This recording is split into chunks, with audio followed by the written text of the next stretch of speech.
ನ್ಯೂನ್ಯತೆಯಿಂದಾಗಿ ಚಿನ್ನದಂತ ಹುಡುಗಿಯನ್ನ ಕಮಂಗಿಯ ಕೈಗಿಟ್ಟು ಮದುವೆ ಮಾಡಿದ್ರು. ಮಗಳನ್ನ ಹತ್ತಿರದಲ್ಲೇ ಇಟ್ಕೊಂಡು ಹೂವಿನ ಥರ ಜೋಪಾನ ಮಾಡೋ ಕನಸು ಅವರದ್ದು. ದೊಡ್ಡ ಮನಸ್ಸಿನ ಹುಡುಗ ಇವ್ರ ಮನೆಗೆ ಬಲಗಾಲಿಟ್ಟು ಬಂದಿದ್ರೆ ಇಷ್ಟೆಲ್ಲ ಅನಾಹುತ ನಡೀತಾನೆ ಇರಲಿಲ್ಲ.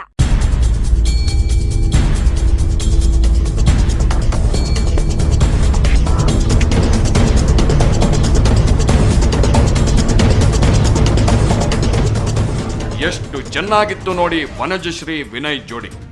ಹೀಗೆ 5 ವರ್ಷಗಳ ಹಿಂದೆ ಕೊಟ್ಟಿಗೆರೆಯ ಬ್ಯಾಂಕ್ ಉದ್ಯೋಗಿ ಸುರೇಶ್ ತಮ್ಮ 2ನೇ ಮಗಳನ್ನ ಕೊಳ್ಳೇಗಾಲದ ಕಡೆಯ ಹುಡುಗ ವಿನಯ್ ಜೊತೆಗೆ ಅದ್ಧೂರಿಯಾಗಿ ಮದುವೆ ಮಾಡಿದ್ರು.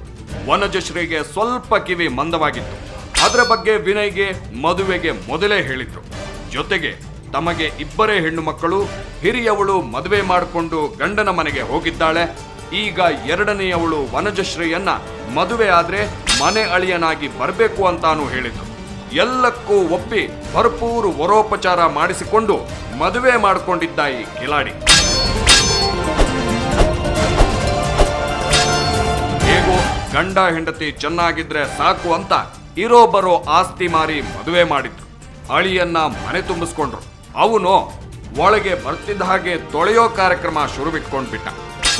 ಸ್ವಲ್ಪ ದಿನದಲ್ಲಿ ತಗಾದೆ ತೆಗೆದು ಬೇರೆ ಮನೆ ಮಾಡಿಕೊಡಿ ಅಂದಿದ್ದ. ಅದಕ್ಕೂ ಒಪ್ಪಿಕೊಂಡ ವನಜಶ್ರೀಯ ಹೆತ್ತವರು ಅಲ್ಲೇ ಕೊಟ್ಟಿಗೆರೆಯಲ್ಲೇ ಮನೆ ಮಾಡಿದ್ರು. ಅಳಿಯನಿಗೊಂದು ಫ್ಯಾನ್ಸಿ ಸ್ಟೋರ್ ಹಾಕೊಟ್ರು. ಕೇಳಿದ್ದೆಲ್ಲ ಕೊಟ್ರು. ಇಲ್ಲಿಂದ ಇಲ್ಲಿವರೆಗೂ ಹಾಕೋಬೇಕಮ್ಮ ನಾನು ಅಂದ್ಬಿಟ್ಟು ಬಳೆಗಳು ಎಲ್ಲ ಕೊಟ್ಟು ಎಲ್ಲ ಮೂಟೆ ಕಟ್ಟಿ ಕಟ್ಕೊಳ್ತೀನಿ. ಅವ್ರದ್ದು ಬಟ್ಟೆಗಳು ಎಲ್ಲ ನೋಡ್ಬಿಟ್ಟು ಇವಾಗ ಏನು ಇಲ್ದಿರ ಮಾಡೋದು ಎತ್ಕೊಂಡ ನಾವು ಎತ್ಕೊಂಡೋಗ ಜಾಗದಲ್ಲಿ ಬಿಟ್ಟು 3-4 ದಿನ ರಾತ್ರಿ ಆಗ್ಲೂ ಅಲ್ಲೇ ಇದ್ಲಪ್ಪ. ಬಿಟ್ಬಿಟ್ಟು ಹೋಗ್ಬಿಟ್ಟಿದ್ರೆ ನಾನು ಇಷ್ಟೊಂದು ಎಲ್ಲ ಎತ್ಕೊಂಡು ನನ್ನ ಮಗನು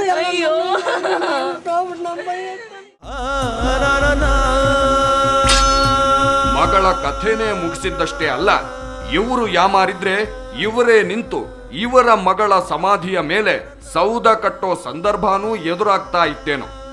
ತಾಯಿ ಇಲ್ಲದ ಚಿಕ್ಕ ಮಗುನ ನೋಡ್ಕೊಳ್ಳೋರು ಯಾರು?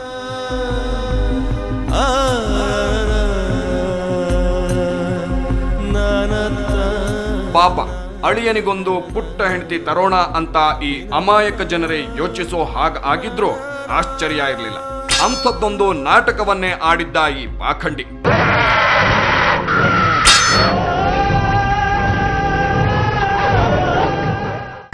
ಅವತ್ತು ಬೆಳ್ಳಂಬೆಳಗ್ಗೆ ಬಾಗಿಲು ತೆಗೆದ ಈ ಕಿಲಾಡಿ ಕಿಟಾರ್ ಅಂತ ಕಿರ್ಚ್ಕೊಂಡಿದ್ದ. ಅದನ್ನ ಕೇಳಿ ಅಕ್ಕಪಕ್ಕದ ಮನೆಯವರೆಲ್ಲ ಓಡಬಂದು ಈ ಮಾನಗೇಡಿಯನ್ನ ಮಾತನಾಡಿಸಿದ್ರು. ಅವರಿಗೆಲ್ಲ ಇವನು ತೋರಿಸಿದ್ದು ಮನೆ ಮುಂದೆ ಬಿದ್ದಿದ್ದ ಲಿಂಬೆ ಹಣ್ಣನ್ನ, ಹಾಕಿದ ರಂಗೋಲಿಯನ್ನ, ಒಡೆದ ಮೊಟ್ಟೆಯನ್ನ. ಅಯ್ಯೋ ಅಂತ ಒಂದೇ ಸಮನೆ ಗೋಳಾಡ್ತಾ ಇದ್ದವನನ್ನ ಅಕ್ಕಪಕ್ಕದ ಜನರೇ ಇದಕ್ಕೆಲ್ಲ ಗಾಬರಿ ಆಗ್ಬೇಡ, ಯಾರೋ ಕಿಡಿಗೇಡಿಗಳು ಹೀಗೆ ಮಾಡಿರ್ಬೇಕು, ಸಮಾಧಾನ ಮಾಡ್ಕೋ ಅಂದಿದ್ರು. ಆಗ್ಲೇ ಕೇಳಿ ವಿನಯ್, ನನ್ನ ಹೆಂಡತಿ ಕಾಣ್ತಾ ಇಲ್ಲ, ರಾತ್ರೋರಾತ್ರಿ ಪಕ್ಕ ಮಲಗಿದ್ದವಳು ಎಲ್ಲಿಗೆ ಹೋದ್ಲು ಗೊತ್ತಿಲ್ಲ, ಬಾಗಿಲಲ್ಲಿ ಮಾಡಿರೋ ವಾಮಾಚಾರ ನೋಡಿದ್ರೆ ಯಾರೋ ಮೋಡಿ ಮಾಡಿ ಎತ್ತಾಕೊಂಡು ಹೋದ ಹಾಗಿದೆ ಅಂತ ಹತ್ಕೊಂಡಿದ್ದ. ಕೂಡಲೇ ಅಲ್ಲೇ ಕೊಟ್ಟಿಗೆರೆಯಲ್ಲಿರೋ ಅತ್ತೆ ಮಾವಂಗೂ ವಿಷಯ ತಿಳಿಸಿದ್ದ. ಅವರು ಆಗ್ಲೇ ಅಲ್ಲಿಗೆ ಓಡ್ ಬಂದಿದ್ರು. ಅವರಿಗೂ ಅಳಿಯ ಆಟ ಆಡ್ತಿದ್ದಾನೆ ಅನ್ನೋದು ಗೊತ್ತಾಗಿರ್ಲಿಲ್ಲ. ನಾವು ಬೆಳಗ್ಗೆ ಹಾಲು ತಗೊಂಡೋಗಿ ಬಂದ್ರಿ, ಬರೋ ಹೊತ್ಕಲ್ಲ ಇದು ಮಾಡ್ತಾ ಇದ್ರು, ಮನೆ ತಾವೆಲ್ಲ ಗಲಾಟೆ ಮಾಡ್ಕೊಂಡು ಅಳ್ತಾ ಇದ್ರು. ಏನು ಅಂತ ಬಂದು ನೋಡಿದ್ರಿ. ಅಲ್ಲಿ ಬಂದು ನೋಡೋ ಹೊತ್ಕ ಅವನು ಮಾಟ ಮಂತ್ರ ಎಲ್ಲ ಮಾಡಿ ಒಂದಾಕ್ಷಿನ ಕಿಡ್ನಾಪ್ ಮಾಡ್ಬಿಟ್ಟವ್ರು ಯಾರು ನನಗೆ ಗೊತ್ತಿಲ್ಲ ಅಂದ್ಬಿಟ್ಟು ಅವನೇ ಅವತಾರ ಮಾಡ್ಕೊಂಡು ಅಳ್ತಾ ಇದ್ದ ಸರ್. ಆಮೇಲೆ ಸರಿ ನನಗೇನು ಗೊತ್ತಿಲ್ಲ. ಅವರಪ್ಪ ಬಂದು ಕೇಳಿದ್ರು, ಇಲ್ಲಪ್ಪ ನನ್ನ ಮಗಳು ಅಂತಂದಿದ್ರಕ. ಅಯ್ಯೋ ನನ್ನ ಕಷ್ಟನೇ ನಂದು, ನನಗೆ ನನ್ನ ಹೆಂಡತಿ ಇಲ್ಲ ಅಂತ ನಾನು ಬಾಧೆ ಪಡ್ತಾ ಇದ್ರೆ ನೀನು ಬಂದು ಕೇಳ್ತಾ ಇದ್ದೀಯ ಅಂತಂದು ಅವ್ರಿಗೆ ಮಾವನಿಗೆ ರೋಪ್ ಹಾಕಿ. ಇಂಥ ಚಂದ ನಾಟಕ ಆಡೋರನ್ನ ಈ ಜನ ಹಿಂದ್ಯಾವತ್ತೂ ನೋಡಿರ್ಲಿಲ್ಲ. ಆವತ್ತು ವಿನಯನ್ನ ನೋಡಿದ್ರೆ ನಿಜಕ್ಕೂ ಅಯ್ಯೋ ಪಾಪ ಅನ್ನೋ ಹಾಗಿತ್ತು. ಎಲ್ರೂ ಹಾಗೇ ಅಂದಿದ್ರು. ಆಗ್ಲೇ ಈ ಕಿರಾತಕನಿಗೆ ತನ್ನ ಪ್ಲಾನು ಪಕ್ಕಾ ವರ್ಕೌಟ್ ಆಗುತ್ತೆ ಅಂತ ಅನ್ಸಿದ್ದು. ಅಷ್ಟಾಗ್ತಿದ್ದ ಹಾಗೆ ಸ್ವತಃ ವಿನಯ್ನೇ ಹತ್ತಿರದ ಪೊಲೀಸರಿಗೆ ವಿಷಯ ತಿಳಿಸಿದ್ದ. ಅಷ್ಟೇ ಅಲ್ಲ, ಕೆಲ ಮಾಧ್ಯಮದವರಿಗೂ ಫೋನ್ ಮಾಡಿ ಗೋಳಾಡಿದ್ದ. ಪ್ರತಿಯೊಬ್ಬರು ಇವನ ಮಡದಿಗೆ ಮೋಡಿ ಮಾಡಿ ಹೊತ್ತೊಯ್ದಿದ್ದಾರೆ ಅನ್ನೋದನ್ನೇ ನಂಬೋ ಥರ ನಾಟಕ ಆಡಿದ್ದ. ಅವರು 5 ವರ್ಷ ಆಯಿತು ಮದುವೆಯಾಗಿ.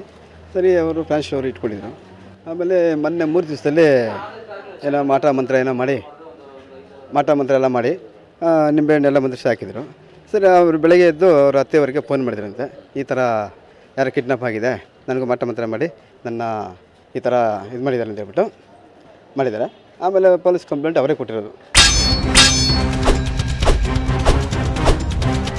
ಇಷ್ಟೆಲ್ಲ ಆದಮೇಲೆ ಪೊಲೀಸರು ವನಜಶ್ರೀಯನ್ನ ಹುಡುಕೋ ಪ್ರಯತ್ನಕ್ಕೆ ಬೀಳ್ತಾರೆ ಅನ್ನೋ ಲೆಕ್ಕಾಚಾರ ವಿನಯ್ದಾಗಿತ್ತು. ಒಂದು ವೇಳೆ ಅವನ್ ಅಂದ್ಕೊಂಡ ಹಾಗೆ ಪೊಲೀಸರು ಮಿಸ್ಸಿಂಗ್ ಕೇಸ್ ಮಾಡಿಕೊಂಡು ಹೆಣ್ಮಗಳನ್ನ ಹುಡುಕೋದಕ್ಕೆ ನಿಂತಿದ್ರೆ ಈ ವಿನಯ್ ಹಾಯಾಗಿದ್ಬಿಡ್ತಿದ್ದ. ಮಡದಿಯ ಆಸ್ತಿಯನ್ನೆಲ್ಲ ಹೊಡ್ಕೊಂಡು ಕಡೆಗೆ ಬೇಕನ್ನಿಸಿದ್ರೆ ಇನ್ನೊಬ್ಬಳನ್ನ ಮದುವೆನೂ ಮಾಡಿಕೊಂಡು ಮಜವಾಗಿರೋ ಪ್ಲಾನು ಅವಂದು. ಆದ್ರೆ ಅದು ಪೊಲೀಸರ ಗಮನಕ್ಕೆ ಬಂದೇ ಬಿಡ್ತು. ಆವತ್ತು ಈ ಮಹಾನುಭಾವ ತೋರಿಸಿದ ಮಾಟ ಮಂತ್ರದ ಕುರುಹುಗಳನ್ನ, ಅವನು ಹೇಳೋ ಕಥೆಯನ್ನ ಅಕ್ಕಪಕ್ಕದ ಜನ ಒಪ್ಕೊಂಡಿದ್ರಾದ್ರೂ ಪೊಲೀಸರಿಗೆ ಒಪ್ಪೋದಕ್ಕಾಗಲಿಲ್ಲ. ಇದೇ ತಿಂಗಳ 22ನೇ ತಾರೀಕು ಹುಳಿಮಾವು ಠಾಣಾ ವ್ಯಾಪ್ತಿಯಲ್ಲಿ ಒಬ್ಬರು ಹೆಣ್ಮಗಳು ವನಜಾಕ್ಷಿ ಅಂತ ಮಿಸ್ಸಿಂಗ್ ಆಗಿದೆ ಅಂತ ಅವರ ಗಂಡ ವಿನಯ್ ಬಂದು ಒಂದು ದೂರು ಕೊಟ್ಟರು. ಆದರೆ ಆ ದೂರಿನ ಹಿನ್ನೆಲೆ ನೋಡಿದಾಗ ಕೆಲವು ಸಂಶಯಗಳು ಇದರಲ್ಲಿ ಮೂಡಿಬಂದು, ಅದರಲ್ಲಿ ವಿನಯ್ ಅವರು ಹೇಳೋ ಪ್ರಕಾರ ಆ ಹಿಂದಿನ ರಾತ್ರಿ ಯಾರೋ ಒಬ್ಬರು ವಾಮಾಚಾರ ಮಾಡೋರು ಬಂದು ಯಾವುದೋ ಒಂದು ವಾಮಾಚಾರದ ಒಂದು ಇನ್ಫ್ಲೂಯೆನ್ಸ್ನಲ್ಲಿ ಕರ್ಕೊಂಡೋಗಿರೋ ಚಾನ್ಸಸ್ ಇದೆ ಅನ್ನೋ ಥರ ಒಂದು ಇವರು ನರೇಷನ್ ಹೇಳಿದ್ರಿಂದ ಸಾಕಷ್ಟು ಸಂಶಯಗಳು ಮೂಡಿದ್ವು. ಪೊಲೀಸರಿಗೆ ಮಲಗಿದ್ದ ಹೆಣ್ಣು ಮಗಳನ್ನ ಮೋಡಿ ಮಾಡಿ ಹೊತ್ತೊಯ್ಯೋ ಈ ವಾಮಾಚಾರದ ಬಗ್ಗೆ ಅನುಮಾನ ಬರೋದಕ್ಕೂ, ಪಕ್ಕದ ಮನೆಯವನೊಬ್ಬ ರಾತ್ರಿ ಈ ವಿನಯ್ ಅವನ ಹೆಂಡತಿ ಜೊತೆ ಹೊರ ಹೋಗಿದ್ದನ್ನ ನಾನು ನೋಡಿದೆ ಅನ್ನೋದಕ್ಕೂ ಸರಿಯಾಯಿತು. ಅವತ್ತು ನೈಟ್ 12 ನಿದ್ರೆ ಮಾಡಿ ನಾನು ಇದ್ದೆ. ಅವತ್ತು 12 ಗಂಟೆಗೆ ಅವ್ರ ಹೆಂಡತಿನಿ ಫಸ್ಟ್ ಅವ್ರ ಹೆಂಡತಿ ಪಾಸ್ ಆಯಿತು. ವಿಂಡೋದಲ್ಲಿ ಹೊರಗಡೆ ಎಲ್ಲ ಕ್ಲೀನಾಗಿ ಕಾಣಿಸುತ್ತೆ. ನಾನು ವಿಂಡೋ ಸ್ಟ್ರೈಟ್ ಮಲಗಿದ್ದೆ. ಅವ್ರ ಹೆಂಡತಿ ನೈಟ್ ಹಾಕೊಂಡು ಮುಂದ್ಗಡೆ ಮೂವ್ ಆಗಿ ಹಿಂದ್ಗಡೆ ಅವ್ರ ಗಂಡ ಹೋದ. ಅವ್ನು ವೈಟ್ ಬನೀನ್ ಹಾಕಿದ್ದ. ಈ ಫ್ಯಾಮಿಲಿ ಅಲ್ವಾ, ಹೆಂಡತಿ ಗಂಡ ಅಲ್ವಾ, ನನಗೆ ಅನುಮಾನ ಬರಲಿಲ್ಲ, ಸುಮ್ಮನೆ ಅದೇ 5 ಮಿನಿಟ್ಸ್ ಬಿಟ್ಟು ಮತ್ತೆ ಅವನೊಬ್ಬನೇ ಈ ಕಡೆ ಬಂದ, ಅವನ ಹೆಂಡತಿ ಬರಲಿಲ್ಲ. ಆಗ ನಾನು ಕಾಲ್ ಮಾಡಿ ಕೇಳಿದೆ, ಇಷ್ಟೊತ್ತಲ್ಲಿ ಏನು ಮಾಡ್ತಾಯಿದ್ರು ಆಚೆ ಅಂದ್ಬಿಟ್ಟು. ನಮ್ಮ ಮಾವ ಹೇಳಿದರೆ ಮೇಲ್ಗಡೆ ಚೆಕ್ ಮಾಡಲಿಕ್ಕೆ ಅಂತ ಹೇಳಿದ್ರು. ಅದಕ್ಕೆ ಮುಂಚೆ ಯಾವ ರಿಲೇಷನ್ ಬರ್ತಾರೆ ಮೇಲೆ ಮಲಗ್ತಾರೆ ಸಹ ನಮ್ಗೆ ಹೇಳಿದ್ದ. ಆ ಒಂದು ಬೇಸ್ ಮೇಲೆ ನಾನು ಸುಮ್ಮನೆ ಆಗೋದು. ಸ್ವಲ್ಪ ಹೊತ್ತಲ್ಲಿ ಗಾಡಿ ಪಾಸಾಗಿ ಸೌಂಡ್ ಬಂತು, ನಾನು ಮತ್ತೆ ನಿದ್ರೆ ಜಾರ್ದೆ. ಅಷ್ಟೇ, ಪೊಲೀಸರು ಈ ಪಾಖಂಡಿಯನ್ನ ಕರ್ಕೊಂಡು ಸ್ಟೇಷನ್ಗೆ ಹೋಗ್ಬಿಟ್ರು. ಅಲ್ಲೂ ಈ ಮಾನಗೇಡಿ ಮತ್ತೆ ಹಳೆ ಕಥೆಯನ್ನೇ ಹೇಳಿದ್ದ. ಆದ್ರೆ ಯಾವಾಗ ಪೊಲೀಸರ ಪವರ್ ಏನು ಅನ್ನೋದು ಗೊತ್ತಾಯ್ತೋ ಆಗಲೇ ಈ ಗಡವ ನಿಜ ಹೇಳ್ತೀನಿ ಅಂತ ಕೂಗಿದ್ದು.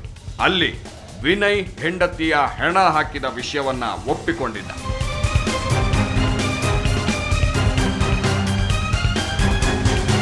ಆದ್ರೆ ಹೆಣ ಎಲ್ಲಿ? ಅದನ್ನೇ ಹುಡುಕೊಂಡು ಪೊಲೀಸರು ಹೊರಟಾಗ್ಲೇ ಅವತ್ತು ರಾತ್ರಿ ನಡೆದದ್ದೆಲ್ಲವನ್ನು ನೋಡಿದ ವ್ಯಕ್ತಿ ಕುಕ್ಕೆ ಸುಬ್ರಹ್ಮಣ್ಯದಲ್ಲಿ ಸರ್ಪ ಸಂಸ್ಕಾರ ಮಾಡಿಸಿ ಹೊರಟಿದ್ದ.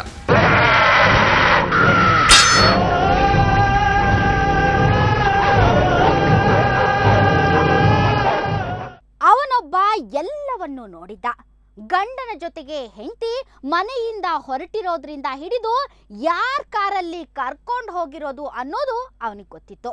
ಆದರೆ ವಿನಯ್ ವಿಚಿತ್ರ ಕಥೆ ಕಟ್ಟಿದಾಗ ಅವನು ನಡೆದಿದ್ದನ್ನ ಯಾಕೆ ಹೇಳಿಲ್ಲ? ಆ ವಿನಯ್ ಹೆಂಡತಿನ ಹೆಣ ಹಾಕಿದ್ಯಾಕೆ? ಅರೆಸ್ಟ್ ಆದವನು ಪೊಲೀಸರ ಹತ್ರ ಹೇಳಿದ್ದೇನು? ಆಂಧ್ರದಲ್ಲಿ ಶವ ಎಸೆದು ಬಂದವನು ಹೇಳೋದೇನು? ನೋಡೋಣ ಒಂದು ಬ್ರೇಕ್ನ ನಂತರ.